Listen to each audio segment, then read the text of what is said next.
Okay, calm down. You got nervous, man. You got nervous, man. Okay, calm down.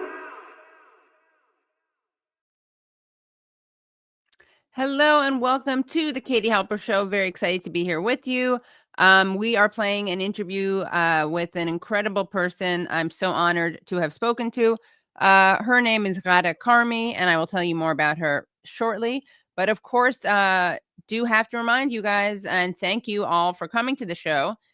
Please do hit the like if you're watching live or you're watching later. That's a great way to support the show. Also, please subscribe. Hit subscribe and then the bell. We are almost at 400,000 subscribers, which is amazing. Also, please do become Patreon subscribers at patreon.com/The Katie Halper Show. Again, that's patreon.com/The Katie Halper Show. And if you do that at $5 a month, you get access to extended interviews, bonus interviews, behind the scenes stuff. We're going to start doing an AMA, and Ask Me Anything. If you can't swing the $5 a month, you can do $1 a month. That's $12 a year. And you just make the show happen because we literally could not do the show without your Patreon support. Okay. So, also follow me on TikTok at KTHelps_. Again, that's KTHelps_. We're trying to build our following there. And anything else I want to say? Follow if you're on Spotify. If you're listening to this as a podcast, please press follow. And if you're on Apple Podcast, then rate and review. Okay.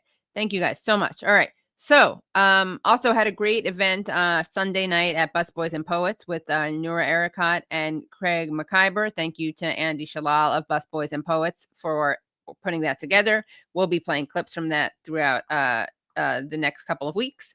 And I'm now going to bring on our first guest. She is incredible. Ghada Karmi is a Palestinian-born academic, physician, author, and novelist. She is the author of In Search of Fatima, A Palestinian Story, One State, The Only Democratic Future for Palestine-Israel, and most recently, Murjana, a historical fiction novel based in 7th century Baghdad. Her articles have appeared in newspapers and magazines, including The Guardian, The Nation, and Journal of Palestine Studies. So, without any further ado, I'm going to play this interview with Ghada Karmi. Thank you so much, Ghada Karmi, for joining. Hello, it's a pleasure to be here. Thank you. I could talk to you for hours and hours because you are a true Renaissance woman. You are not only a physician, an activist, a writer, an analyst whose work appears in several books, including In Search of Fatima, Return, and most recently, this novel, Murjana, which is a novel of medieval Baghdad. So you really have quite an amazing brain because you can practice medicine, analyze the one-state solution, come up with a plan for one democratic state, and also write about historical fiction and romance in Baghdad, which is not something everyone can do. Thank you so much. But of course, not any of it at the same time. True, if right. you do one thing at a time, you can manage it. Right. And be a very good grandmother to two adorable grandchildren. Thank you. So wanted to start off by talking to you about something that you've become quite well known for, which is your advocacy for one democratic state. This is obviously a very fraught topic, especially after October 7th. And you gave a talk on one democratic state. You took part in this initiative, and your talk on this was really fascinating. And one of the things that you laid out was how much October 7th has affected the possibility of one democratic state. So backing up a little bit, could you explain what your vision of one democratic state looks like, and then how it's been affected by Israel's post-October 7th genocide? Yes. Look, the starting point for my belief in the one-state solution, as it's called, the starting point for me is the Palestinian right of return. Now, what I mean by that is that the idea of those expelled Palestinians, 5 to 6 million in refugee camps, another 3 million people like me the idea that these people cannot go home is not acceptable. It's not legal and it's not acceptable. So my starting point was, how do we bring this about? How do we reconstitute, if you like, the Palestine of 1948, before there was an Israel? That is a state in which all these Palestinians who now live dispersed in many different countries and in refugee camps, a state in which is where they belong and where they have every right to return to. So if it's put like that, you can see that there really aren't any options other than the one state.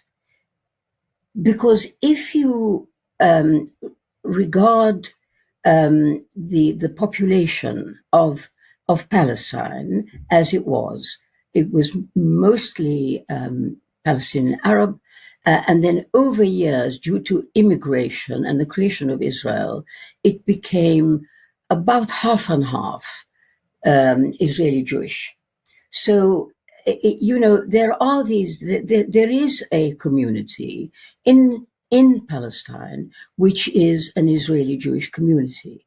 Now, I call them settlers. They are settlers and they are the descendants of settlers. Nevertheless, they exist.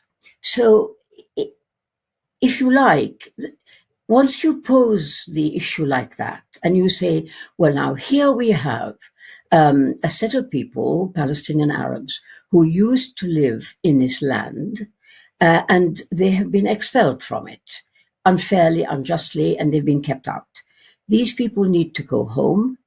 At the same time, one recognizes there is a settler community which has entrenched itself, which has taken root in the same country. So how are you going to square this circle? Well, it seemed to me there is only one way, that they have to share it. And all the Palestinians, whether they are currently in Palestine or outside, should be returning home. And the Jewish Israeli settlers will stay where they are if they subscribe to the principles of a democratic state. That means if they become equal citizens with the Palestinian Arabs. So there is equality of citizenship, equality of rights. And now, having said that, it sounds perfectly sensible. It makes a lot of sense. Who would argue? But look at what it actually means. And that's where October the 7th comes in. Right. So you're saying that if people want Palestinian buy-in to this project, it can't be presented as a kind of touchy-feely, let's all come together and live in peace project. It has to be presented as a project that is beneficial for Palestinians and prioritizes their rights. Is that correct? That is absolutely correct. And you have no idea how right you are in terms of the response I get from Palestinians. When I've spoken about the one state, one of the objections many of them have is, why are we bothered about these people who are settlers? Why don't they sort themselves out? It's not our problem that they brought themselves to this country. And you imagine, and of course it confirms what you say, that you have to see this as a Palestinian priority imperative in the first place. Right. Especially now, because as you've mentioned, and as other people have made this point, you're asking Palestinians to live with their genociders, right? Live with people who either actively participated in the genocide or have supported it, given how popular what the genocide is in Israel. And we know that among Israeli Jews, there are certainly critics of Netanyahu, but the critics of Netanyahu for his treatment of Palestinians is much lower than the number of critics of Netanyahu for various things like judicial overhaul or failing to protect people on October 7th. So yeah, that is something that, of course, is hard to even conceive of in some ways, that these people would all be living together. But I think it's so important what you say, because you're basically saying, what kind of society would you need for Palestinians to have equal rights? And that kind of society kind of definitionally would allow the settlers to stay. Is that correct? That is quite correct, because it's not. This is not a proposal for the settler community. It's really not. But at the same time, it is. So its motivation is not how do we make the settler community continue to live in a country they've usurped, Palestine. That's not the question. The question is accepting that this is a country which is being reconstituted close to what it used to be, a country of Palestinians. Now, but we have a practical problem here. There are there is this community of settlers, and unlike the Zionists, we Palestinians would not kill them, we would not expel them, we would accommodate them.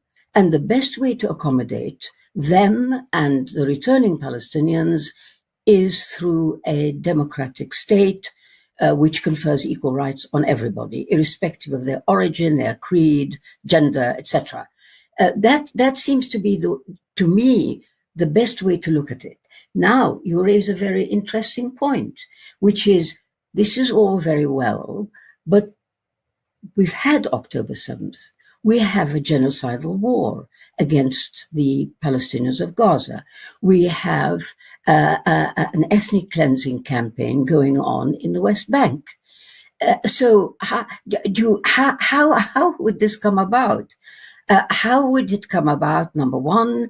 And number two, how would you accommodate? How would you expect Palestinians to embrace, as it were, their killers, the killers of their children?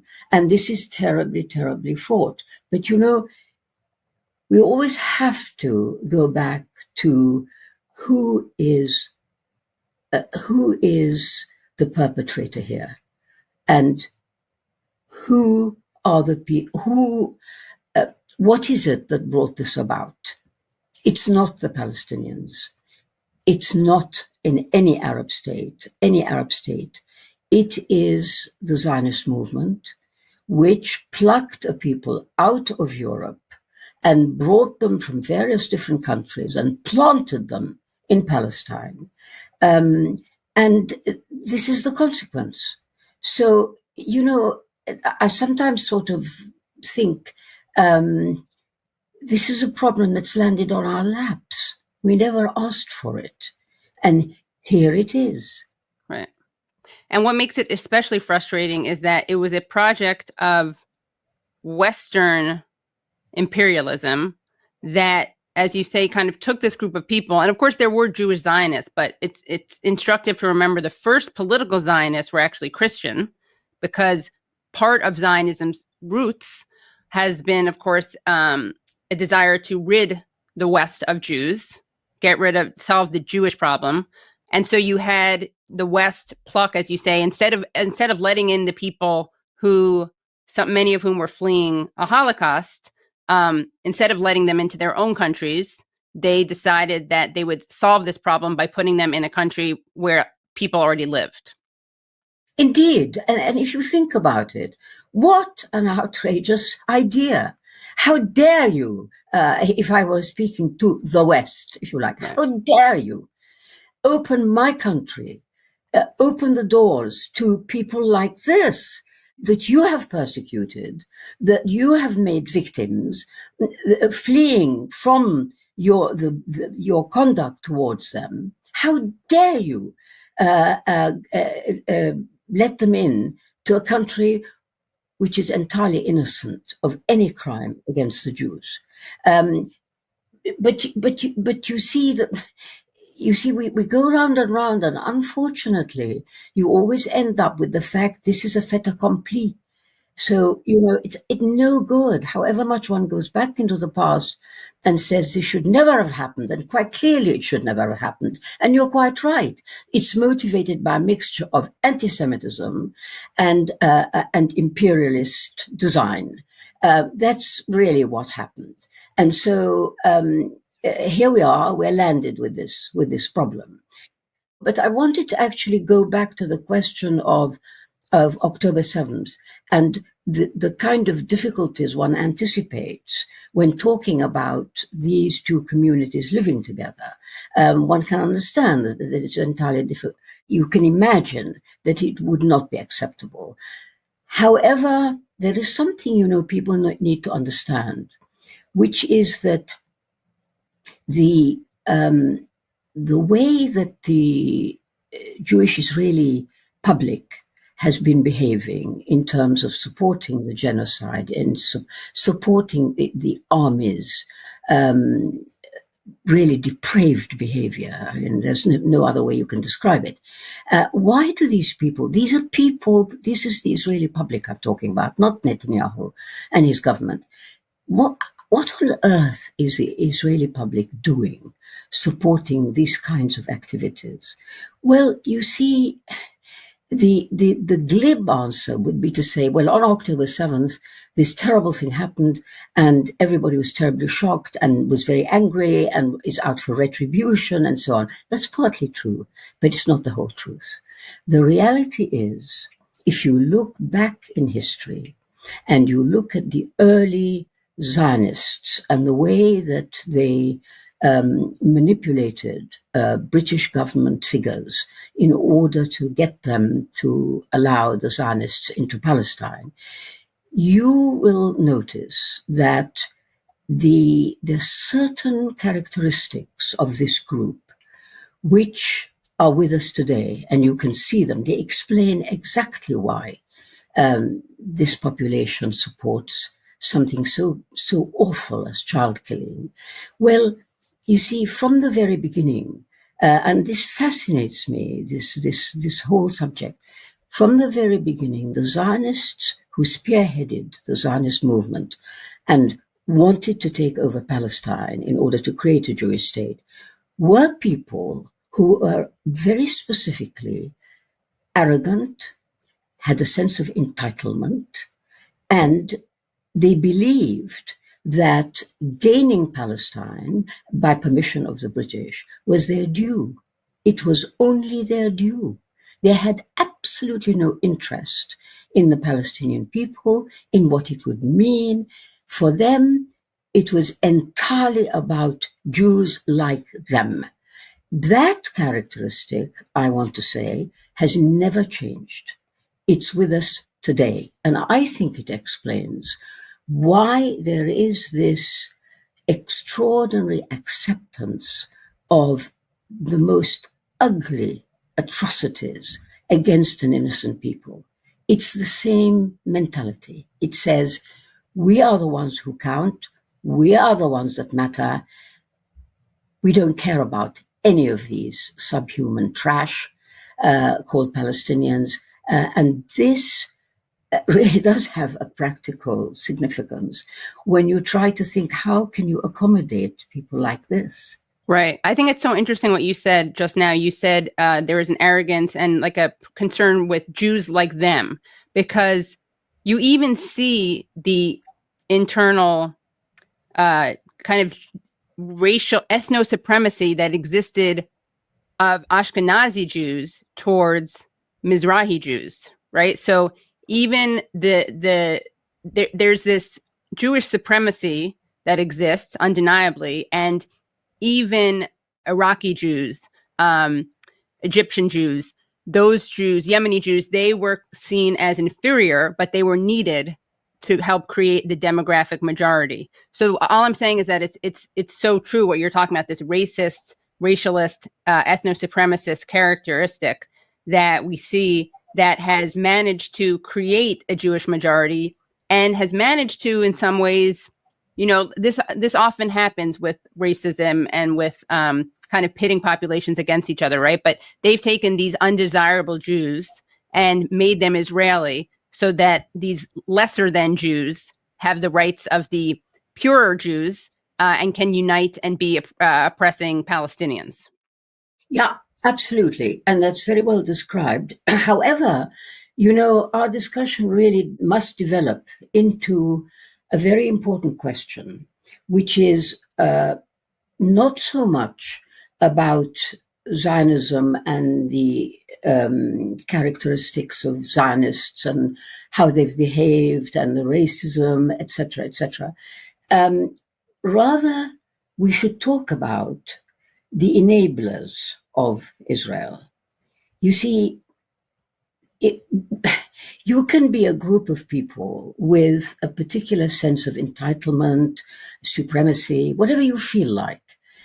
You won't get very far unless somebody supports you and somebody helps you to develop these ideas and do it in such a way that you enjoy total impunity.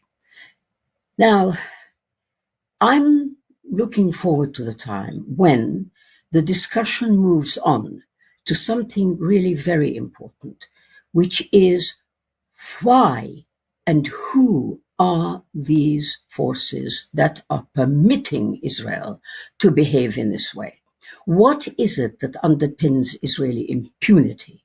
Well, the answer, part of it, is perfectly clear. We know that without the United States, without Western state support, without the Arab state support, Arab states are beholden to the West.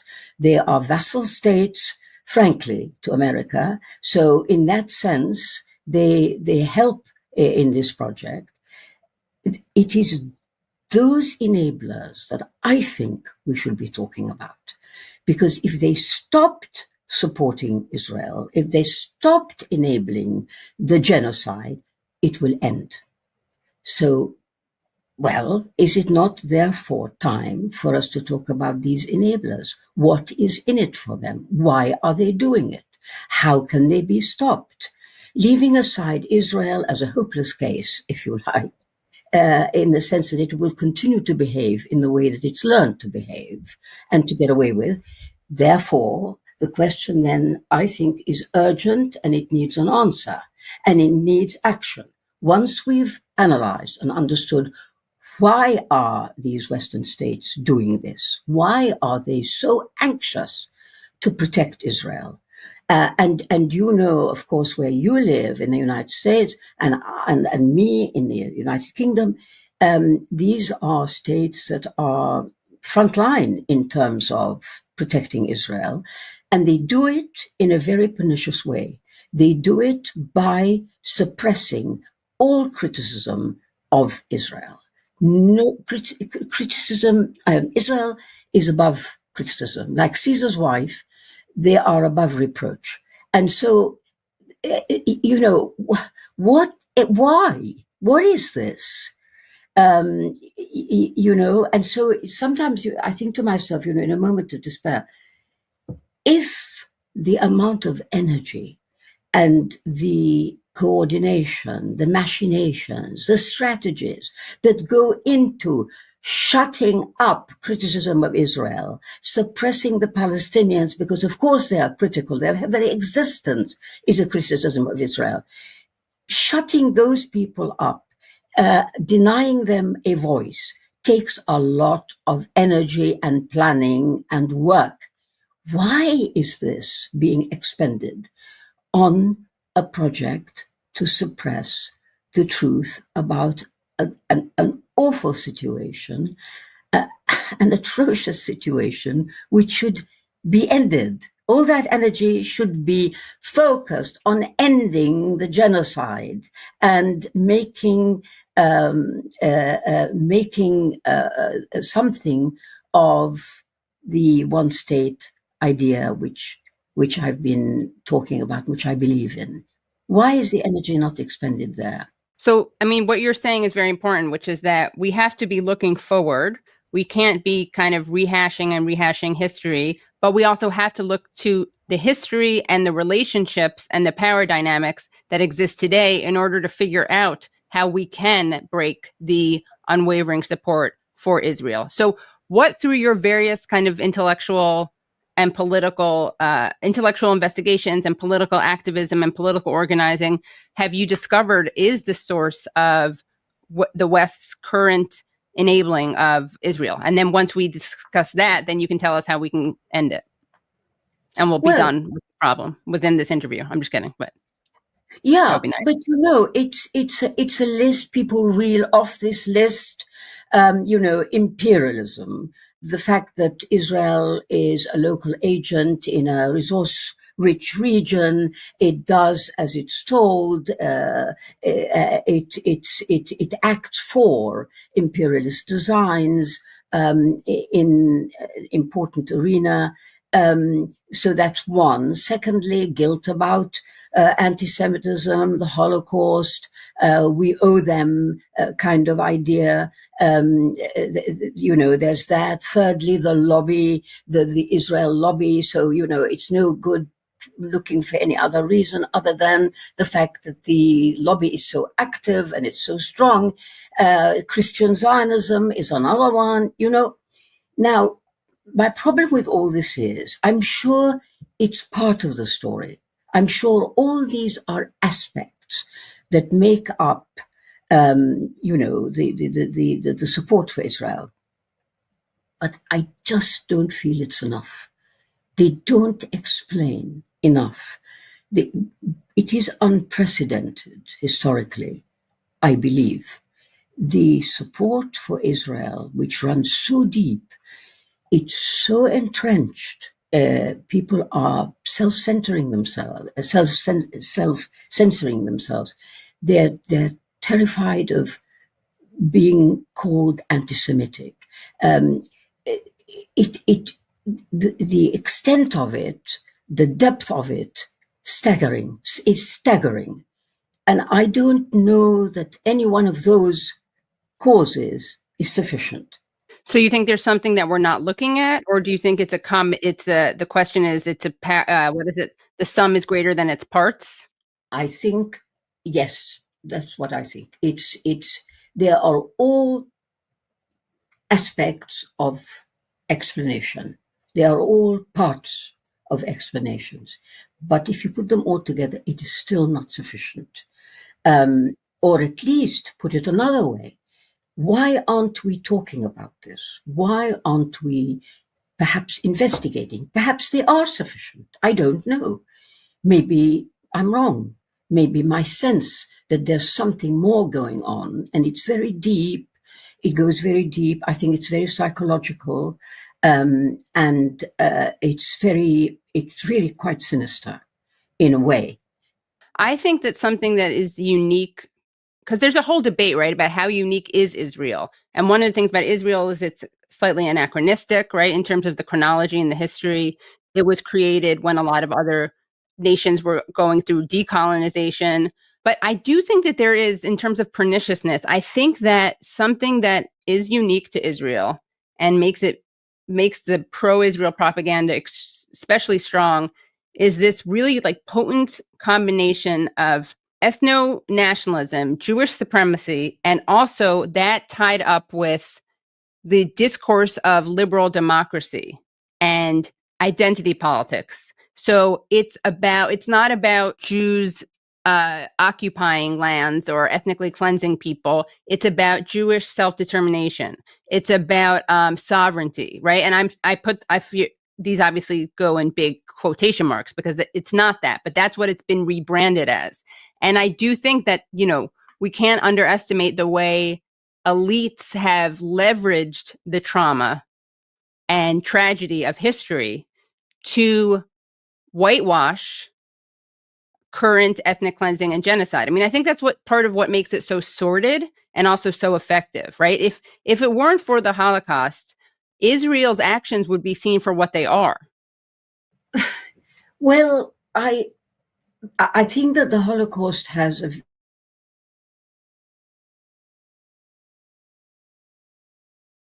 the move to create a Jewish state, the preparation for that state, of course, and the preceded the Holocaust. culmination were well underway before Nazism and before the German Holocaust. So I sometimes in my readings, what's come across to me is that these Christian, if you like, Christian Zionism, though it's not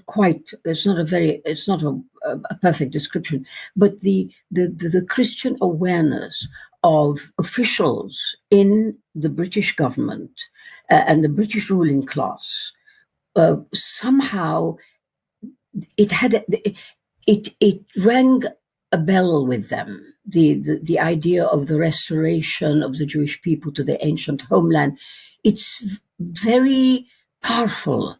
This stuff in their consciousness, and I genuinely think that part of the reason we're told was, the First World War, and the way the Jews were seen as enablers of help from the United States, and that it would help the Allies.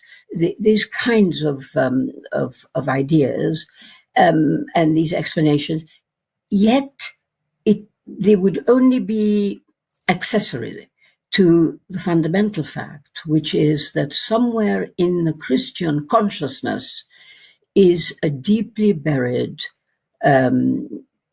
feeling for Jews who are somehow identified with the Old Testament and the Old Testament prophets, and that time when it was called the Holy Land, this sort of stuff. And we know that had been preceded, certainly Zionism in the 20th century had been long preceded by travelers to the Holy Land, to Palestine, Christian pilgrims, a whole literature and archaeology looking for the Old Testament. And this is not without effect. But however, we could talk about this for quite a long time. Let's go back to the point that I was making.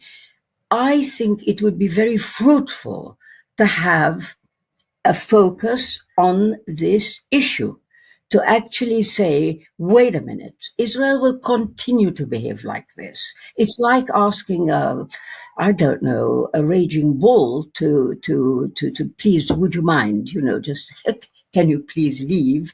If it continue to behave like this.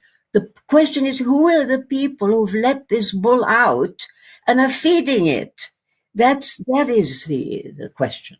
I mean, how much do you think the model of South Africa can be applied to Israel and Palestine, right? Because they certainly didn't stop being an apartheid state out of any kind of moral clarity or moral vision. It was because of BDS, right? Of course, there wasn't a white South African equivalent of AIPAC. There wasn't the white South African equivalent of CUFI, Christians United for Israel. But what lessons can be taken, do you think, from South Africa? Well, I think it's very important. I think the South African example is something that should guide the coming stages of this struggle. I lived through the anti-apartheid movement in Britain, and I can definitely confirm that it was very powerful, and it had a very big effect on the ruling elite. That's the key here. Now, if you could imagine that the pro-Palestine marches, which we've been seeing all over the globe, if you could imagine that those became even larger, engaged more and more people, that will affect the ruling classes. I have no doubt about that. And it's that way that we will get somewhere through this route. Well, I wanted to just clarify a couple things. One is that I think people, and by the way, when I was saying about the role of the Holocaust, I think I agree with everything that you said. And of course, the idea of some Christians have a vision that requires Jews to, quote unquote, move back to the Holy Land for the rapture to happen and for Jesus Christ to come back. So that definitely exists. I guess the thing I was pointing out is the way that support for Israel, and I think this is definitely falling now and being chipped away at, but support for Israel has been something that was, instead of being seen as racist, ethno-supremacist, incompatible with quote unquote Western values, has so successfully been repackaged as something that's part of Western values because of the extremely sordid misrepresentation of what Zionists do to Palestinians, right? So they flip what really has been and continues to be ethnic cleansing, and they make that an expression of Jewish self-determination and a fight against anti-Semitism. So I think that's how it's been how it was made so palatable to the West. But that's the masses, right? For the elites, you always have this with every issue. You have elites operating at one level with based on certain motivations, and then you have the masses who are motivated by other things, and then they act kind of hand in hand. And, it's interesting because I didn't think about this until we were talking about this, or at least I didn't consciously think of it, but trauma is so incorporated into Jewish history and historiography and the Holocaust and understanding what's happening today in Palestine, or quote unquote Israel. But the trauma of Palestinians is not incorporated the same way that Jewish trauma is. And what's fascinating is I was thinking about how we were going to kind of transition from your activism to Murjana. And I went not in search of Fatima, but in search of Murjana. And I came across a really helpful interview that you had done with Anas Al-Takriti. Is that how I say his name? Correct. Anas Al-Takriti, who is himself a British Iraqi. He's the head of the Cordoba Foundation. And I wanted to quote a part of this really fascinating interview that you did on Murjana, because to me, it actually reveals a lot about why perhaps you wrote Murjana and how it relates to the political and personal things that you experienced. So during this interview, Anas says to himself, "How did we get here?" He's referring to what Baghdad is today and how its stature has fallen. And he says, "And one could say the same about Damascus, about Cairo, about numerous cities that held realms of civilizations that now you visit them. You go and visit remnants, you go and visit walls and gravestones, but they do not reflect the standing of what they were. What did we do? Where did we go wrong? How did we go where we are today?" And your response is, "Part of it is ignorance. If you want to rebuild something of your glorious past, the first thing you have to do is know it. You have to know your own culture, and not in the sense of vanity. You have to know actually what it was about. Once you understand it, it's like a suit of armor, and you know that you're supported, that you haven't come from nowhere. You've come from something very great, and you will try your best to move on to something relatively successful, not by comparison to that very glorious past, but something that people are proud of. The sad thing is that colonialism has been so effective in smashing people's sense of themselves, never mind the smashing up of buildings and cities and structures, but it's led to a loss of confidence on the part of colonized people who really internalized the degradation that was forced onto them and started to feel that they weren't up to much anyway."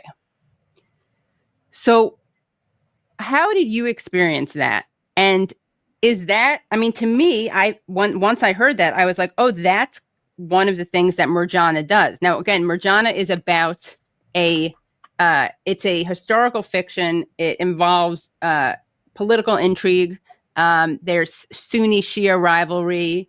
There's secular religious rivalry, tensions. There's romance, and it takes place in 830 Baghdad.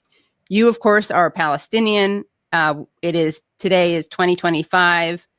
Yet I felt like this novel is part of that project of kind of giving people a sense of that sense of armor that you refer to in that interview. Can you elaborate on this? Yeah, and thank you for reminding us about this particular part of that interview with Anas Takriti. It really reflected very much something that I believe in. That one of the things that I used to marvel at when I was doing my research into medieval Arabic medicine, marvel at the way those people thought, the way they conducted themselves was extremely advanced. And I would think to myself, how on earth do we not know this now? Have we forgotten all this? And in a way, when you make the point, which is correct, I'm somebody who's known for work on Palestine.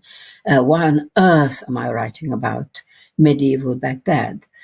But if you bear in mind that the Palestinians are Arabs and they have a heritage, they have a legacy, the same as all other Arabs, which comes from a very long history, and particularly the Islamic State at its zenith, which was the 9th century. And the fact that Baghdad was the capital of the world. Its only rival was Constantinople. But really, it was a world capital and you could say it had the most extraordinary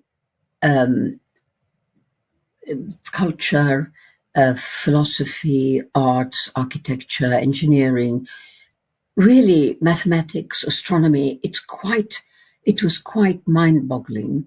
And it struck me for a moment. I wondered if the resistance fighters, the Palestinian resistance fighters, when they went out on a mission, which would almost certainly end in their deaths, was there somewhere at the back of their minds, I thought, something which said, we had a glorious past, we will go on to be glorious, and we will die in glory. Something like that.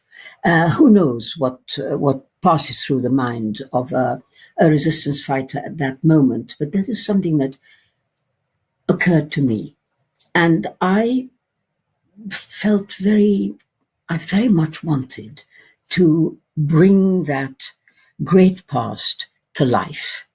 And I know, and we all know, that if I'd written a straight history or some essay or something about Basit Baghdad, nobody would read it. But here you have a story, and it's a love story, and it's also a murder mystery. So the idea was that the reader would be very hooked, would be hooked on the book and would want to go on and on. But, its real aim was to present a picture of Baghdad as it might have been at that time. Because I was so myself I was so impressed and so proud of this great heritage. I thought, let me try and place it before mainly the Western reader, who clearly does not know very much about Arab history, but may have negative notions about Arabs. And so here we have a picture of Baghdad as it was at that time. And, my dearest wish in writing it was that somehow I would take the reader by the hand and we would walk together down the alleyways of Baghdad and look at the great Tigris River. And that whole time would come to life. So I hope I've done that. Definitely. In fact, can you pick up, I was trying to think of a section to ask you to read. Is there a section that you particularly think represents the book well? The opening is very engrossing.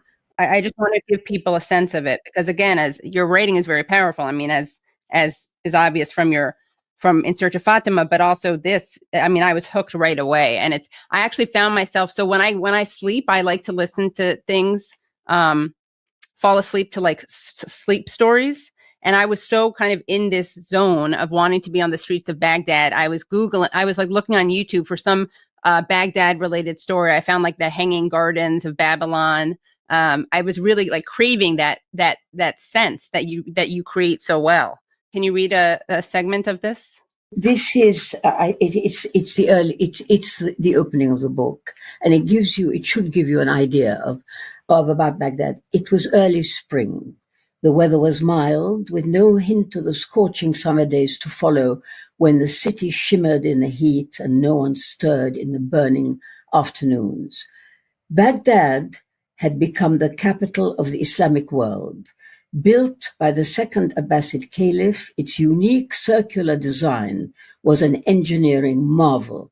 Constructed in 3 concentric circles, it comprised an outer double brick wall surrounded by a deep moat, a second wall inside that, and a third innermost enclosure 90 feet high, with the Caliph's palace and the Grand Mosque at its center.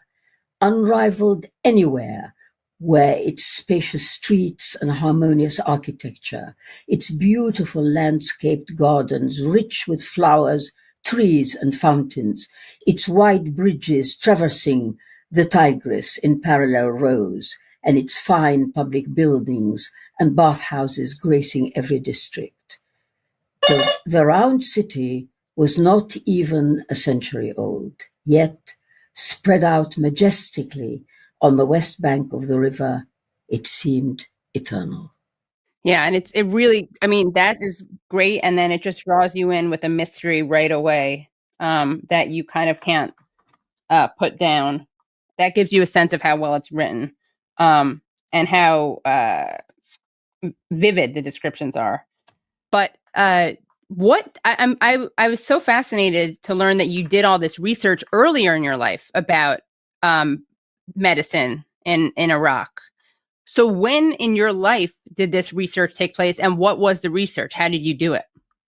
Well, the thing is, I had been, as I say, I was a medical practitioner, Right. and I was fortunate enough to get a scholarship to study history of medicine.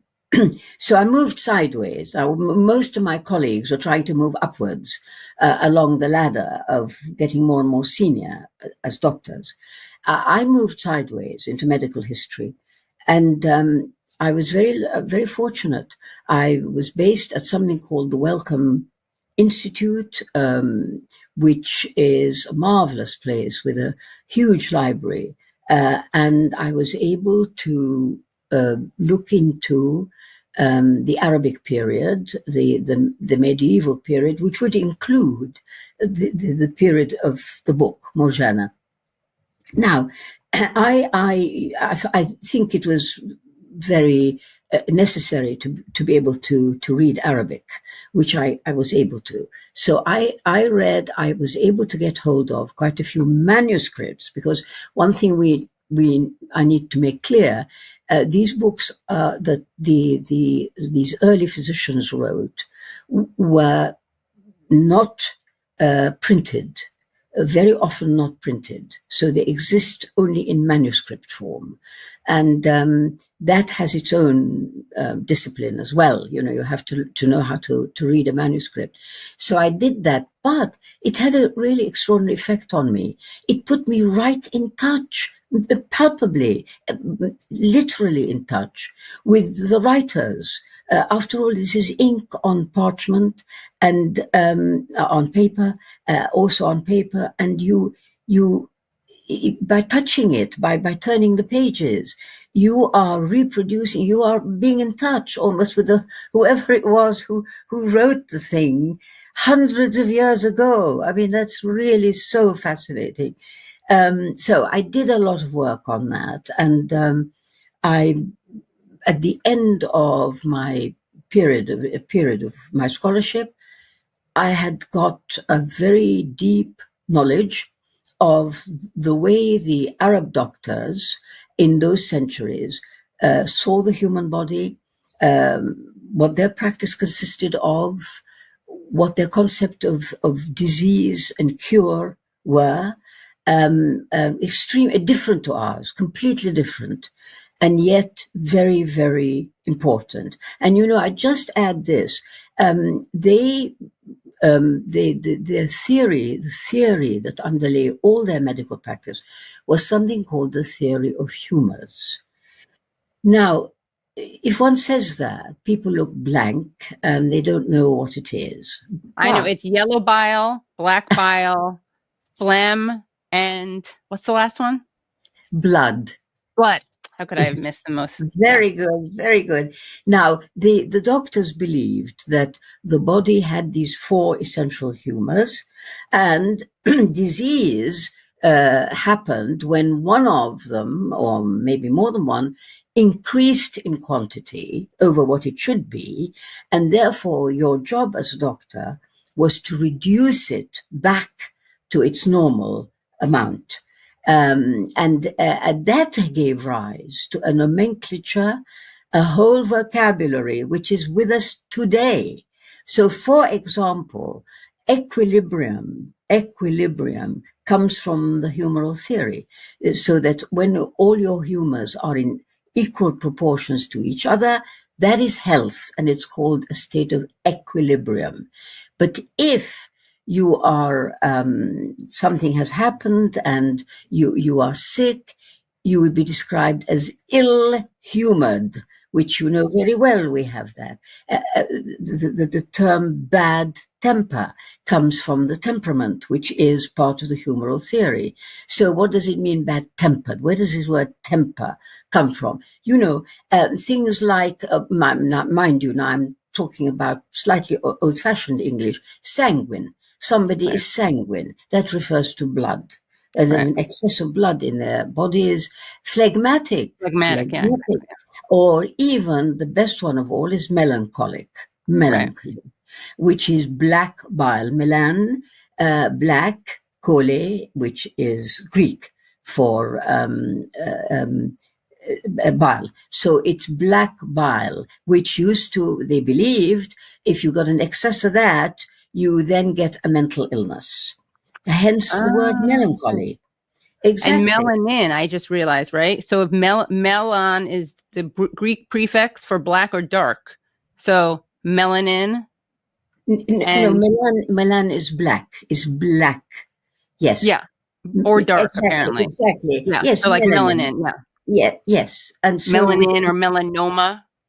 Yes, exactly. Because that refers. Yeah. Oh, that's interesting. Yeah.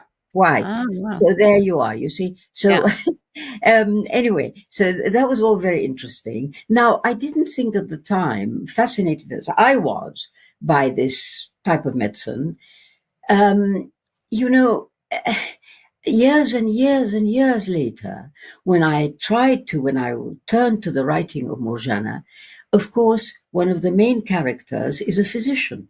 And he is practicing Arabic medicine, and that is the medicine of the humors. And so here we have, and hopefully you'll read the book. And if you read the book, you will see that his theories, his knowledge, actually helps save the caliph's life. Right. So you get to know an awful lot about medieval Arabic medicine as well as reading a rather racy story and learning all about medieval Baghdad. Yes, and harems and eunuchs and Umayya, Abyssine. It's really an amazing read, and it's so effective to learn history through art, through whether that's a novel or music or visual art. And this does a really great job. I actually got I have to do another interview. We barely scratched the surface of Murjana. We had, I think, a really great discussion. Can we do another chat about Murjana more in depth? Because I have a lot of questions about Islamic knowledge, for instance, which is fascinating. Well, Ghada, this is, as anticipated, has been a fascinating, for me at least, discussion. And we've barely scratched the surface because, again, I don't mean to keep praising you, but for someone like you, you can talk about so many things and with so much depth and so much nuance. And I had many more questions, but of course, many other questions arose just during our conversation. So this is going to be the first of, hopefully, many more conversations, but we'll definitely do at least one other one on themes related to Murjana and this whole world that I know about very briefly. I mean, I am aware of how I'm aware of how ignorant the public is about this age of the golden age of Islam, how much ignorance there is about this world and the incredible knowledge collection that occurred then and kind of intellectual flourishing. But I definitely want to learn more about it. So I'm very excited to talk about that with you. And I think it's fascinating the way this relates to, it does relate to where we are today for many reasons. And one thing I definitely want to ask you about next time we talk is this, I'm sure you've heard this Zionist talking point that Israel didn't colonize Palestine, Arabs colonized Palestine. Have you heard that talking point? Indeed, I have. So Yes. we can, this is a great way. I think you're a perfect person to respond to this, especially given how much you've studied this era and this history. Any final words for this interview that you want to share with people about the state of the world, about what you're looking at, what you're working on, about where people can find your work, etc.? Well, I'm very pessimistic about the situation in Palestine. I think it would be foolish and it would be unrealistic to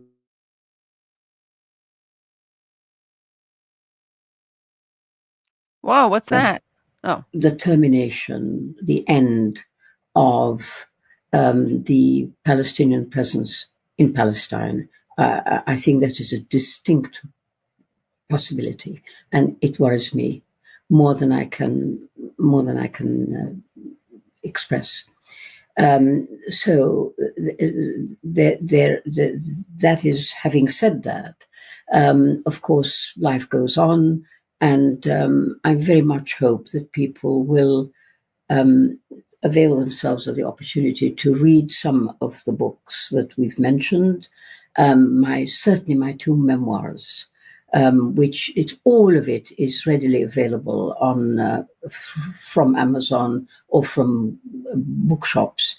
And Murjana is also available in most big bookshops and on Amazon. So I very much hope the interview has whetted your appetite to read more about the Palestinians and about the Arabs in Murjana. great. Well, sorry, I kind of joined a little bit quickly. That was a little prematurely because I want to make sure that people don't go anywhere. Because if you are watching this live, you are so lucky because you get to see more of this interview with Ghada. And we're going to have a really fascinating chat right now about trauma and about her memoirs, In Search of Fatima. And if you are watching this later, in order to see this part of the interview, you can do that at patreon.com/The Katie Halper Show. Again, that's patreon.com/The Katie Halper Show. So for those of you watching live now, or those of you watching later on Twitter, thanks for being, on Patreon. Those of you watching later on Patreon, and thank you for being Patreon supporters. You can go to patreon.com/The Katie Halper Show and see the rest of this really cool interview. Okay, so without further ado, don't go anywhere, guys. I see some people saying goodbye. But without further ado, the rest of the bonus part of the interview, Patreon only part. That is the great Patreon only interview section with Ghada Karmi. So if you are watching live, you are so in luck. And if you are not watching live, then you will have to go to patreon.com/The Katie Halper Show. Again, that's patreon.com/The Katie Halper Show to see that interview. And it includes a really, really great reading of a part of her book, In Search of Fatima. And there's a description of a dog, and we talk about that. So thank you so much. Brad, is there anything that we want to make sure that we tell people about? Oh, Brad's not on camera, which is totally fair because I didn't warn him that I maybe want him to do that. Oh, and yet look how prepared he is. Here, you want to come say hi to everyone? Yeah, I guess just reminding everyone to please hit the subscribe on TikTok would be great. Oh, yes. TikTok, yeah. TikTok. KT helps _. Yeah, KT helps. So that's letter K, letter T, HALPS _. Yep. Yep. And we will see. Sorry? Yep. Oh, and I was just going to say, and thank you to everyone on Patreon for making all this possible. And if you want to see that and you're not watching live, to join us there. It'd be Yeah. awesome. Yep. Okay, and I'll give you a little tease for upcoming guests. Lawrence Wilkerson, Colonel Lawrence Wilkerson. So, all right. Awesome. Thank you, everyone. Thank you, Brad. Thank you, Ghada Karmi. Thank you, Andrew. Thank you, Nate. And thank you, Phantom Fanta, who I know tried but had some trouble. But it's a thought that counts. So he was trying to do clips. Okay. Bye, everyone. Okay, calm down.